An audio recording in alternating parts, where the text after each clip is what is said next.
teman-teman, pusat makanan Betawi di sini jawabannya. Sekarang aku lagi kuliner di Dapur Betawi Cabe 5, restoran yang menyediakan aneka hidangan khas Betawi terlengkap di Jakarta. Banyak artis-artis, pejabat dan budayawan yang makan di sini. Marki cok. Kali ini aku lagi cobain pecak gurame khas dari Betawi.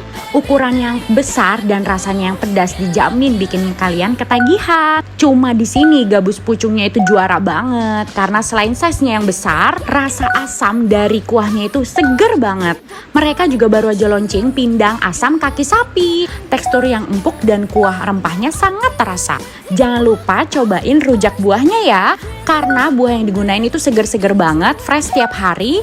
Pokoknya kalian wajib banget mampir ke Dapur Betawi Cabe 5. Ada 3 cabang, kalian tinggal pilih yang terdekat dari rumah kalian. Kalian rindu masakan Betawi? Jangan lupa, di sini tempatnya.